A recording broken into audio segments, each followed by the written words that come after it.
welcome to another episode in the Pacifica podcast series on Southeast Asia. I'm Juliana Esperanza and I'll be your host for today. In this episode, we'll explore why people are leaving Myanmar, the common destinations they head to, and the hardships they face along the way. We'll also take a closer look at the long-term destinations where many have settled and built new lives, delving deeper into Sweden and Czech Republic thanks to the special guests that we have prepared for you today. Myanmar, also known as Burma, is a country rich in culture and history, but has also faced significant turmoil. From political unrest and economic hardships to ethnic conflicts and human rights abuses, many Myanmar citizens have been forced to flee their homeland in search of safety and better opportunities. But this isn't just a story of struggle, it's a story of resilience, hope, and community. Towards the end of our episode, I will have the privilege of speaking with two very special guests. One Myanmar refugee currently living in Sweden, and a director of Burma Center Prague involved with the Myanmar community in Czech Republic. But whether you're familiar with the issues facing Myanmar or just starting to learn about them, we hope that this episode will provide you with a deeper understanding and appreciation for the experiences of Myanmar migrants and bring awareness to their situation.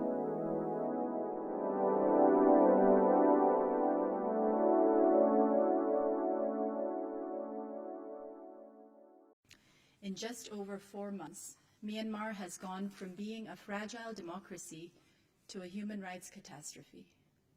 In addition to the loss of life, people are suffering from severe impacts on their social and economic rights. The military leadership is singularly responsible for this crisis and must be held to account. That was UN Human Rights Chief Michelle Bachelet regarding the situation in Myanmar just a few months after the 2021 coup, stating the importance to talk about Myanmar. In February 2021, Myanmar military overthrew the democratically elected government in a coup, which led to widespread violence and a severe human rights and economic crisis that caused strong opposition across the country. Myanmar has been in the midst of the world's longest civil war, which has only gotten worse after the 2021 coup. However, emigration from the country to the neighboring countries has started already since the establishment of the modern Myanmar state in 1948.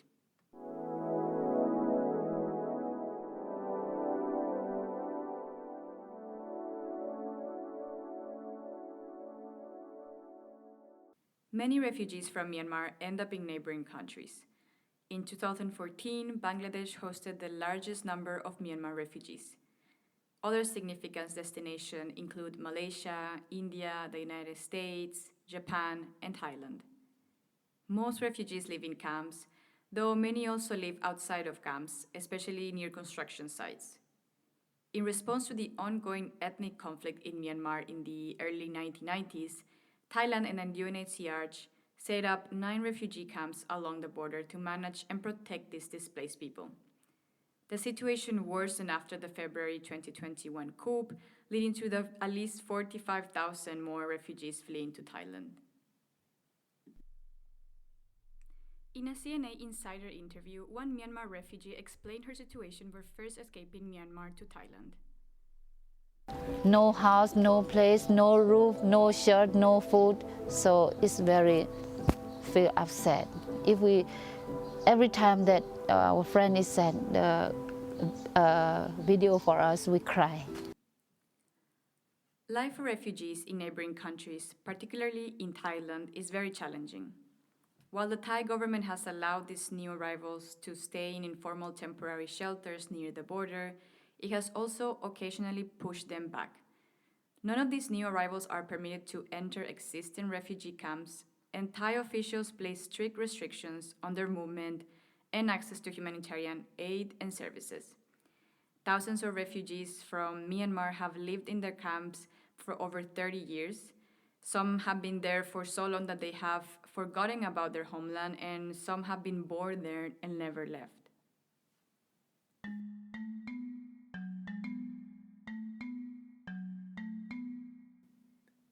It is so strict to live here. There's nothing to do. I'm not allowed to go outside the camp. There's no job, no work, so much stress and depression. I feel that I'm going to go crazy here. So this was a quote by one among many Myanmar refugees living in Thai camps, according to a Human Rights Watch report. As expressed in this quote, the camps are hardly natural places to live and often completely dependent on outside assistance. Because of the lack of protection and the restricted life in camps, many refugees live as illegal aliens in the country and are mentally struggling with all the restrictions on travel and work that they have in the camps. Furthermore, Thailand is not a signatory party to the 1951 Geneva Convention or its 1967 Protocol, meaning that it does not integrate refugees and instead confines them to temporary shelters until the situation in Myanmar improves, which just leaves refugees in a state of limbo.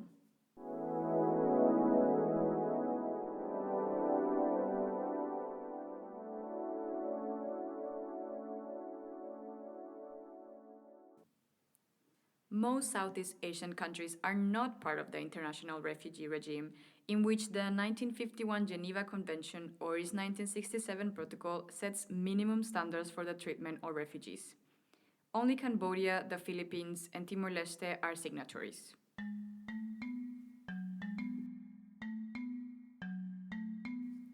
Every person has the right to seek and receive asylum in another state in accordance with the laws of such state and applicable international agreements. This is outlined in the ASEAN Human Rights Declaration. However, the absence of protection frameworks in member states makes this right largely ineffective. Member states typically handle forced migration on their own, providing little protection for refugees.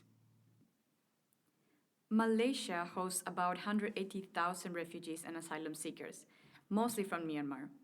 However, raising xenophobia has led to increased deportations. Like Thailand, Malaysia is not a signatory to the 1951 Refugee Convention or its protocol, so Malaysian law does not differentiate between refugees and undocumented migrants, leaving many refugees unprotected. Bangladesh as well took in just under 1 million Rohingya refugees currently living in overcrowded camps, most of whom fled Myanmar in 2017 to escape the military's crimes against humanity and genocide. The Rohingya have faced decades of discrimination and repression under Myanmar authorities, being denied citizenship, making them one of the largest stateless populations in the world. Bangladesh has worked hard to support Rohingya refugees, but struggles with its own issues like floods, humanitarian crises, and COVID-19, which have pushed the Bangladesh government to the limits of the help that it can offer. Refugee camps are unstable, with many needing psychological support and conflicts often occurring between gangs in the camps. International funding has dropped significantly, especially in 2023, due to global crises and donor fatigue. The Bangladeshi government, however, focuses on quick repatriation, imposing more restrictions on camps and making refugees highly dependent on external aid. Humanitarian groups remain in crisis mode without long-term planning, and furthermore, around 30,000 Rohingya have been moved to Bhasan Char, which is a remote island vulnerable to natural disasters, again adding another layer of risk to their already fragile situation. Next, we'll examine the countries where Myanmar migrants have resettled, often after spending years in camps in Thailand, Malaysia, and Bangladesh.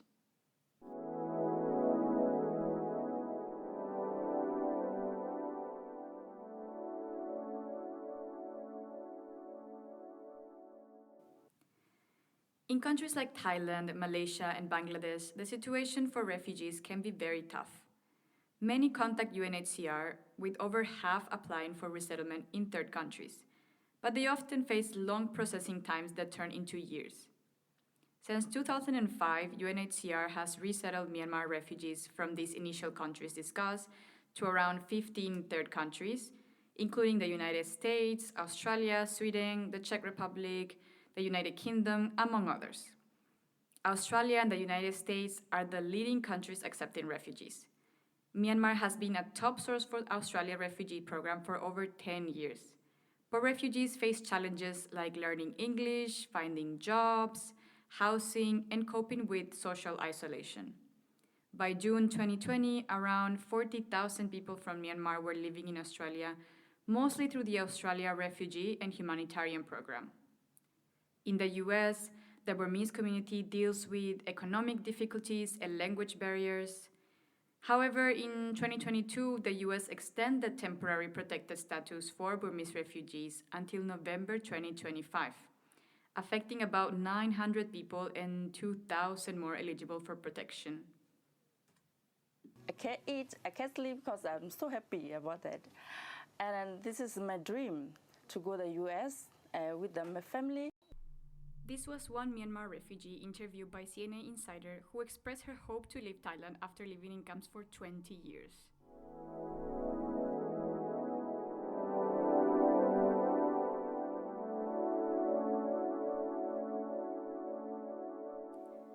Understanding Myanmar immigration patterns in Europe is very challenging due to outdated or limited data, mostly from 2013 or focused on the 2017 Rohingya crisis, with little information on the situation after the 2021 coup. These information gaps makes it very hard to get a full understanding on Myanmar communities in Europe, and more current and updated research is essential for informing policy, to be able to easily track communities and be aware of their needs to provide the necessary support. For instance, Germany, a major refugee hosting country in Europe, has been mentioned to provide its partner, the charity Christian Blind Mission, with 2 million euros for inclusive health services for people with disabilities in refugee camps in Cox's Bazar, Bangladesh. However, information on the number of Myanmar refugees in Germany is scarce, highlighting the research gap regarding Myanmar communities in Europe. Norway has shown support for Burmese refugees who initially found Norwegians kind and helpful, but over time they face social problems and language difficulties. Yi Sui article, The Narrative of Burmese Refugees in Norway, describes how refugees' perceptions evolve as they adapted to feeling the cultural differences more and missing their families as well. In the UK, 174 refugees from the Thai-Burma border were resettled in Sheffield between May 2005 and September 2007. While resettlement has helped refugees build their lives, better preparation and practical assistance could have eased their integration. Here they face similar issues to Norway, such as difficulty adapting to a different culture and environment, as well as language barriers and technological issues. But once again, more updated numbers are needed to better track the Myanmar community in the UK as well as other countries in Europe. Between 2000 and 2012, Sweden also accepted around 1,000 Myanmar nationals for resettlement, which in majority belong to the Karen ethnicity. They were placed in 32 small and medium-sized municipalities, mostly in central Sweden. In fact, Sweden has the highest resettlement quota in the European Union for all refugees, and they are provided with a permanent residence permit before entering the country, only being allowed to travel to Sweden once a municipality has agreed to provide reception. The refugees are offered a 2-year introduction program, including a language course, a civic orientation course, and other activities, during which time they receive a living allowance.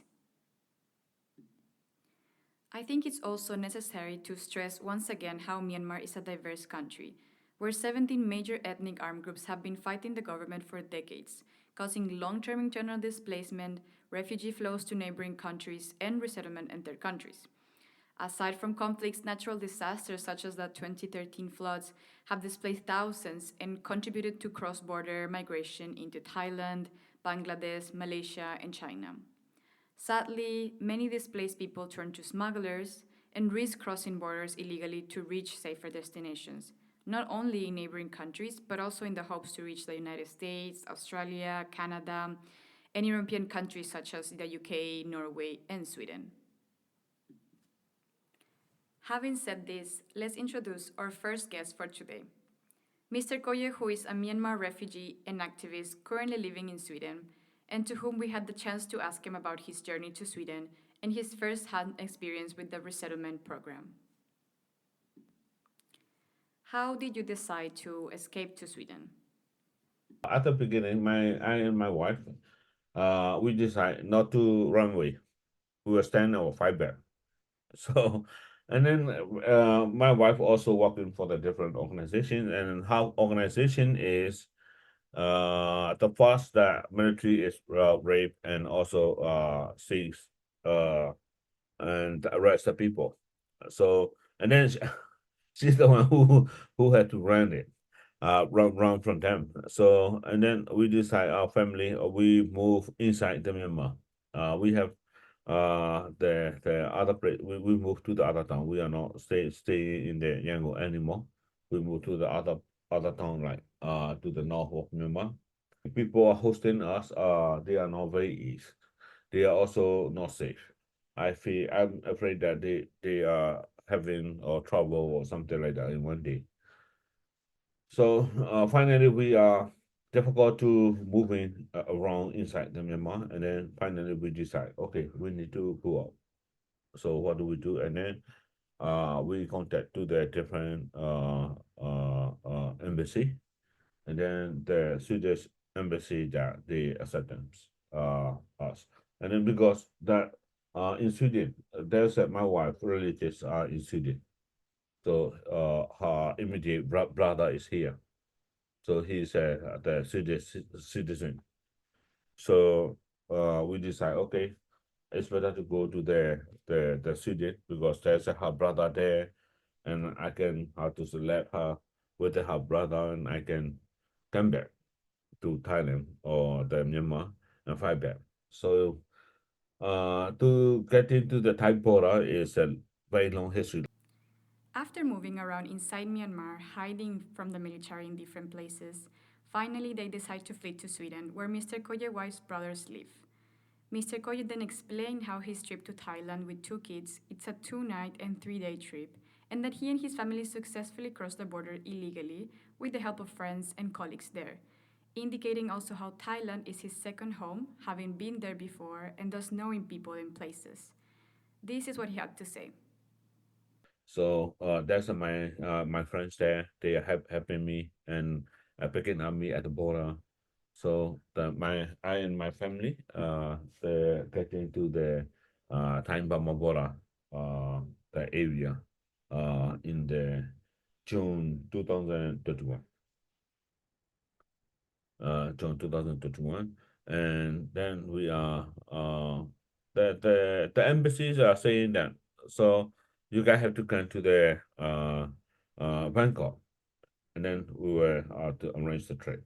So when as soon as we got to the Bangkok, we informing to the embassy that we are getting to the not Bangkok, to Thailand.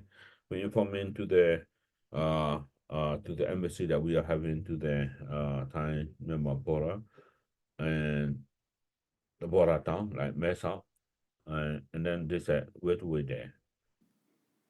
Can you tell us about what the procedure was with UNHCR in Thailand? We cannot travel apart from the border town. Even in the border town, there's a how to say uh the the UNHCR office there.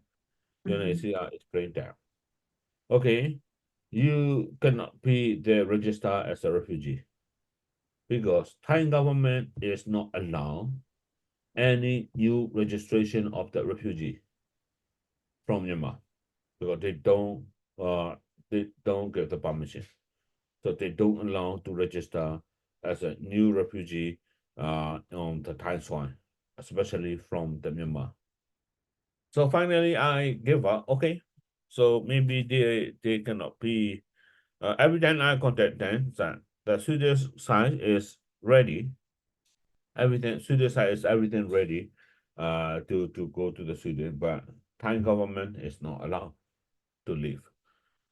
So until today, I have many friends who are stuck in the Thailand that because the Thai government is not allowed to leave those people. They even don't allow to leave someone who is taking like going as a refugee in the other country. In Thailand, they did not allow Koye's family to register as refugees or to leave, and had to wait 10 months for Thai authorities to finally give the green light for them to go. Now, how was your experience arriving in Sweden? What were the services that they provided you? Thai government, there's the very high level how to say committee called National Security Board. So they are the one who decide when to leave and who to leave. So they give the green light. And then one of my family member is very sick at that time, very sick. And then we luckily get to the how to say Sweden, and then the in the April 2022 we get to the Stockholm, and then one that my family will go to the hospital authority, and we are registered in the Stockholm. So in April 7th, I think, the April 7th, 2022, we are led into the Stockholm. We are the program called the how to say the quota refugee. We are not asylums. So they accept them as a refugee. They have kind of every country, the Euro, they have the certain particular number of the refugee they are taking for every year. So we are a part of the those, how to say, quota, refugee quota. So that's just why government Swedish government is fully funded for picking up from the everything that we are from Thailand to the getting to the Stockholm. Everything is government funded. So IOM, International Organization for Migration, is arranged for our travel to get into the Stockholm. But all the payment, all the as far as I understand, all the cost is on the Swedish government budget. So in the quota refugee me, the Swedish government have the fully calculate that how much that will be cost for each person for 2 years, as far as I understand. So when we even in the how to say Bangkok, we go to the Swedish embassy. The Swedish embassy taking the photo and everything, and I need the alien visa, alien passport because I don't have a passport. I don't have a visa. So they get me the alien passport and alien visa. And then I come with the this visa. With that visa I came uh to the Stockholm. And then when we are getting the Stockholm, uh even in the Thailand, I remember. So they made our permanent resident card. So our permanent resident permit is coming from the Bengal, the embassy. We have 3 years time for the resettlement program. It's called the resettlement program. Government is fully funded for 2 years.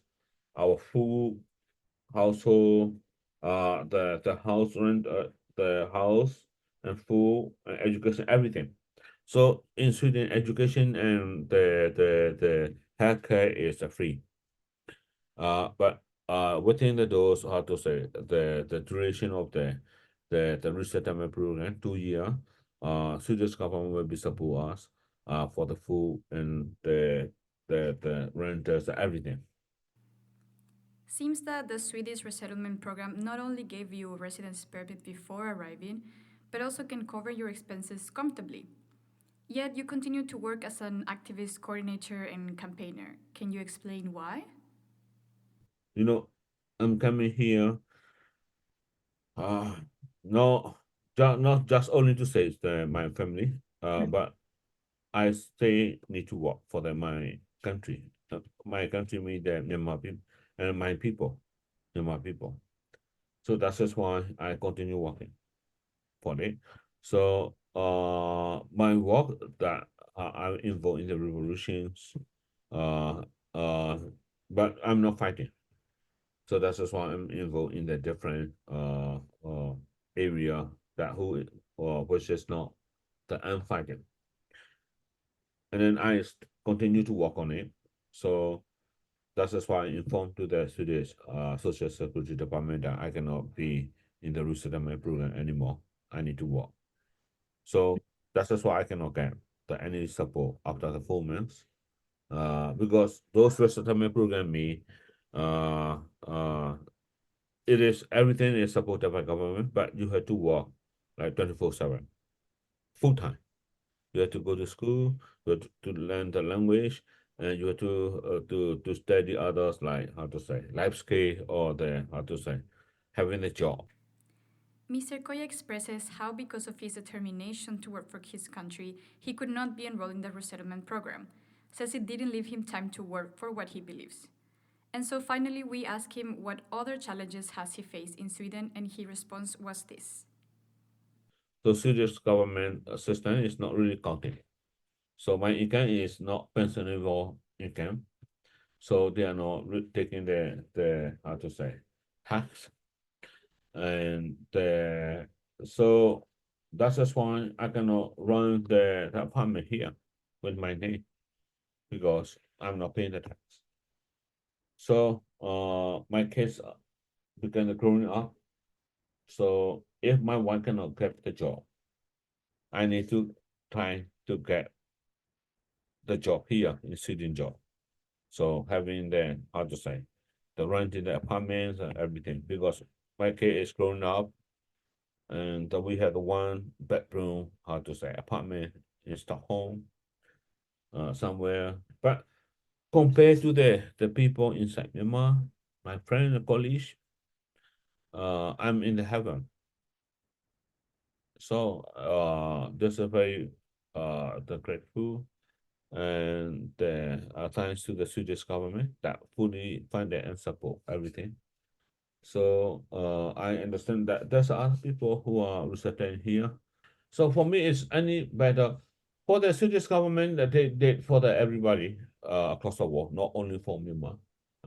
So their program is, I will say, the best. It is fit to the everyone. But Swedish government, they cannot, how to say, they cannot. Yeah, I understand they cannot work for some particular country, particular people, freedom. They are supporting for someone who came to their country, and who willing to resettle, who willing to be in the cities. As we have heard from Mr. Koye, many refugees face challenges when they decide to flee for a better and safer life. And the Swedish resettlement program is described by Mr. Koye as a perfect program despite his decision to leave it. So, in a brighter note, not everything is hopeless, and that there is some support available for Myanmar refugees, as we have heard in Sweden. Another country dealing with Myanmar refugees in the EU is the Czech Republic. Between 2008 and 2012, Czech Republic resettled Myanmar refugees who were relocated due to unsafe conditions in Myanmar. Mrs. Sabe Soe, Executive Director and co-founder of Burma Center Prague, has been closely involved in helping these families settle, and we are fortunate to have asked her some questions to learn more about the Myanmar community.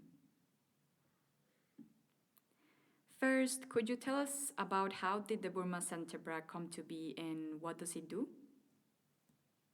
Yes, I'm the co-founder and director of the Burma Center Prague, and our organization was founded in 2006. We started mainly with a mission to help people in Burma and in exile. In particular, to protect their human rights and to improve their living conditions, and as well as to bridge the Burmese people and the Czech people to make friendships, to understand each other better. Can you tell us more about the 2008 resettlement initiative? In 2008, the Czech government had accepted the government's concept to resettle the Burmese refugees. And based on this concept, the government started implementing the resettlement program from late 2008 until 2012. The Czech government has resettled about 103 Burmese refugees from Thailand and Malaysia. Meanwhile, we have newborn babies in the country, so the community now, it's about 130 people, the community of the resettled refugees. And do you think that 2008 resettlement program was successful? Well, I would say that the the resettlement program of the Czech government or Czech Republic has been quite successful, mainly thanks to the very good cooperation of all stakeholders from the government sector, from the civil society sector, as well as the municipalities, who are the key players for the integration of the resettled refugees. Of course, we as NGOs, we contributed to the services, what the government, we complemented the government's services and municipalities' services, as well as we help the refugees to get a better orientation in this country, because they came from a totally different cultural background, so they had to learn everything as new. So that our role was kind of like a rather bridging the Czech society and the refugees. What do you think were the challenges Burmese migrants experienced upon arrival? Have these challenges stayed the same since 2008? The biggest challenge was still, and maybe for some people still will be, is the language barrier. The Czech language is very difficult for them, so the adults who didn't have proper educational background face language barrier until today. Of course, the children have, another stories. For the children at the beginning was also the language barrier, but thanks to the schools, thanks to the compulsory attendance at schools, they learn Czech language quite fast. Some children, or I would say now they are already young adults, they even finish their secondary education, and some, I think, even finish the university studies. So I think that for the children, it was definitely much easier to get adapted. But for the adults, it's the language barrier also make them put them further barriers to get a job. So for their labor market integration, it was also another challenge that they couldn't, get trained for their to get a qualification, because they couldn't attend any courses because of the language barrier, etc. So that at the end, a lot of them had to take up the manual jobs and odd jobs. So what do you think has changed since the 2021 coup? Well, I think that the challenges are still there. As I mentioned, the language barrier for some people is still huge until today. But on the other hand, they already, make they make many Czech friends. So some Czech friends give them a tip where to get a job. So now they have a kind of more opportunities, to find a job. Before they were kind of more dependent on the municipality support, but now they can be more independent. They can find a job of their own choice.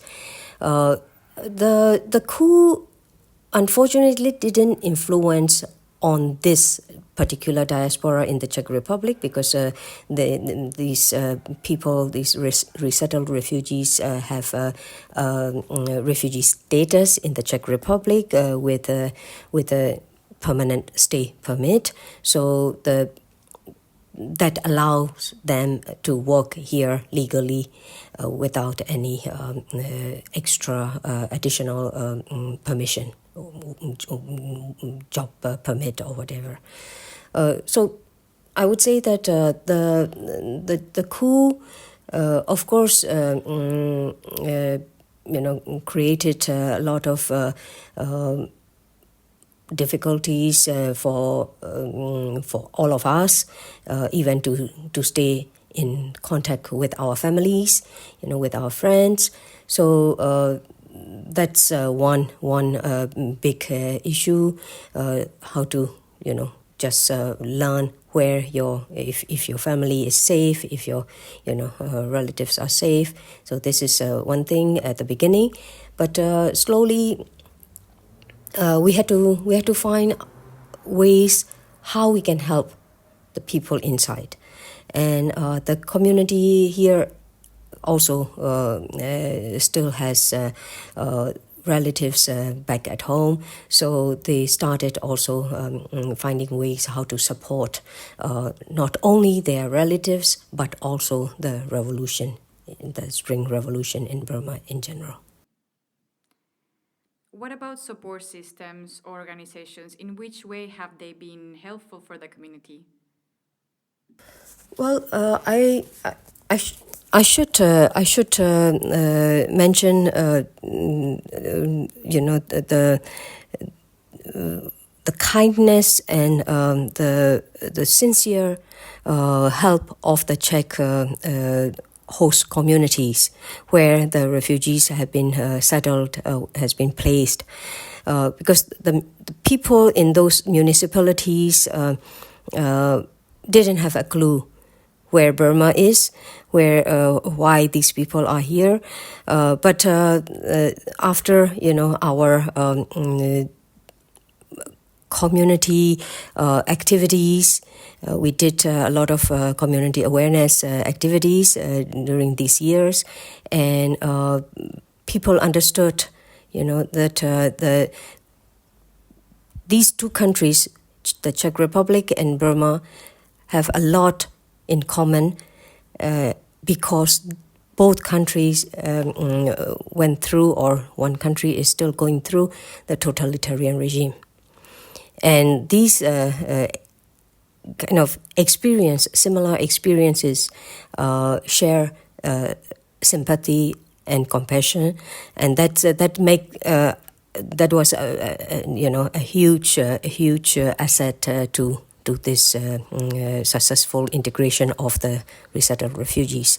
Because without the welcoming communities, without being the host community so welcoming, we will not be able to help the refugees. And of course, the refugees themselves also try their best, regardless that they are poor educational background, but they are hardworking people.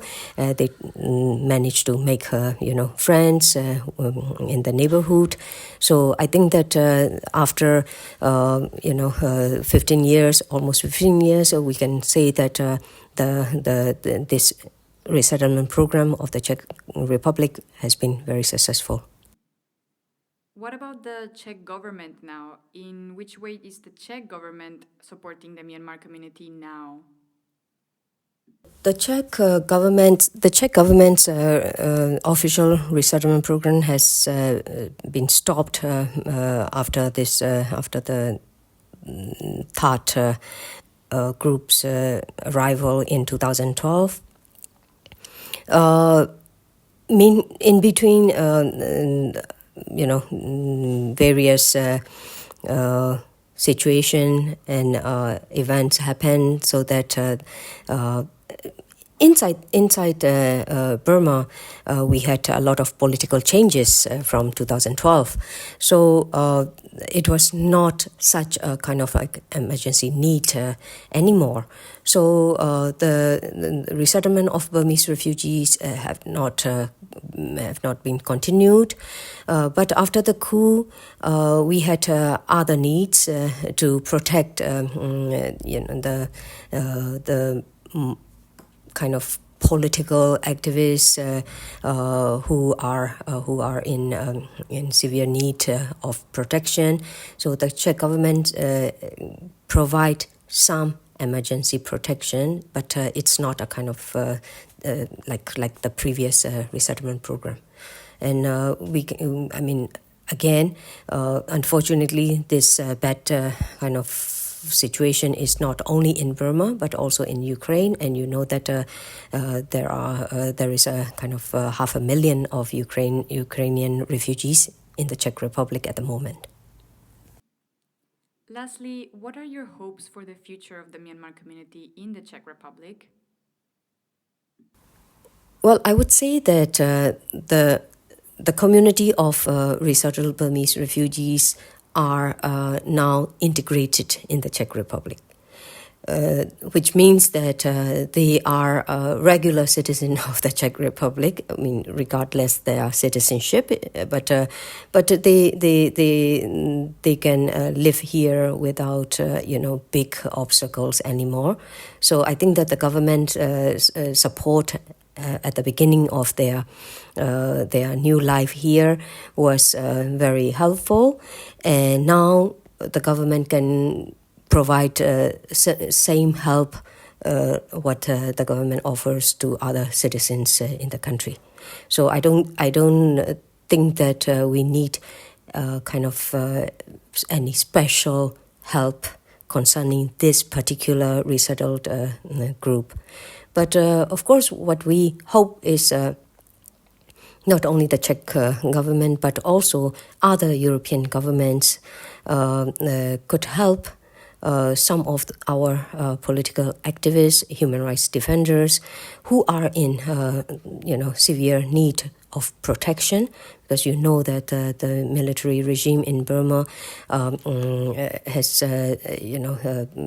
put these people on arrest warrants, and in case of the arrest, those activists may face lengthy imprisonment or even death sentences. So I think that for this particular reason, I think that we should find ways how to provide emergency protections, and particularly to those who are important for the Spring Revolution in Burma, who are contributing to the country and to the people. And of course, my wish and my hope from those people who are enjoying such protection in European countries or in other countries than Burma, I hope that they will not stop. They will continue their support to the revolution, because without our continuous support, people inside the country cannot do it alone. And after all, we all are doing that for the future of our country and for our future generations. So I think that we all should be dedicated, and we should continue our efforts.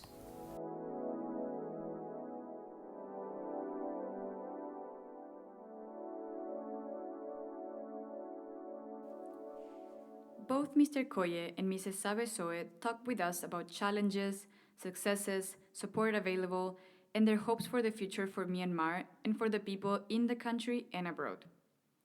We hope that both Mr. Koye and Mrs. Sabesoe experiences were insightful.